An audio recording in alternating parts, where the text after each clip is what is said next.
খেতি উঠাৰ পৰা ধৰি পিনি আজি প্ৰথম পথাৰলৈ আহিছোঁ। আহি মনটো ভাল লাগি গৈছে। কি সুন্দৰকৈ ধানখিনি জীপাল হৈ উঠি আহিছে, সেউজীয়া পৰিৱেশ। আৰু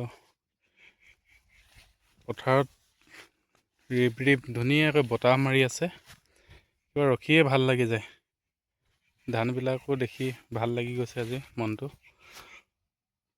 চবফালে অকল সেউজীয়া পৰিৱেশ, গোটেই সেউজীয়া। পথাৰত আহিয়ে কিবা এটা মন ভাল লাগি যায়। সেউজীয়া, অকল সেউজীয়া, চাৰিওফালে অকল সেউজীয়া পৰিৱেশ। এবাৰ আমাৰ ধেমাজি ফালে ধানো ভালেই হৈছে। যোৱাবাৰ প্ৰায় মানুহ খেতি কৰিব পৰা নাছিলে। এইবাৰ খালী জেগা প্ৰায় নাই, ক'তো খালী জেগা নাই, চবেই ৰুইছে। কৃষকসকলৰ মনবিলাক ভাল লাগি গৈছে চাগে। এইবাৰ পথাৰলৈ আহিছোঁ, চাইছোঁ, চব সেউজীয়া, অকল সেউজীয়া। জীপাল ধৰিছে আৰু ধুনীয়াকৈ ৰিব ৰিব বতাহ বলি আছে একদম। তাতে পৰিৱেশটো সেউজীয়া, কিবা মন প্ৰাণবিলাক ভাল লাগি যায়। বাৰিষা কষ্ট কৰি হ'লেও ধান যদি এবাৰ খেতি কৰি থৈছোঁ, আকৌ চপোৱা টাইমত অলপ কষ্ট কৰিলে গোটেই বছৰটো শান্তিকৈ খাব পাৰিম আৰু।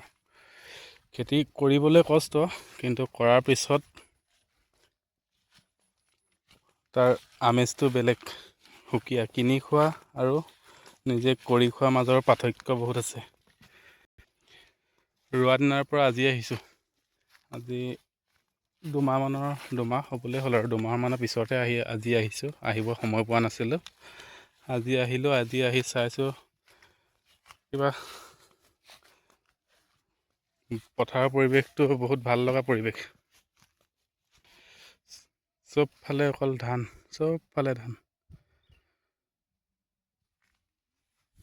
চবফালে সেউজীয়া পৰিৱেশ আৰু চবফালে। কি সুন্দৰ! খেতি কৰা ইমান সহজ নহয়, কিন্তু খেতি কৰি যিখিনি পোৱা যায় ফলটো, কিন্তু বহুত মিঠা হয়। যোৱা বছৰ ধান ভাল হোৱা নাছিলে আমাৰ ইয়াত, পানী হোৱা নাছিলে ইমান। এইবাৰ বৰষুণৰ পৰিমাণটো অলপ বেছি, সেইকাৰণে খেতিও ভাল হৈছে। সকলোৰে খেতি ভাল হৈছে।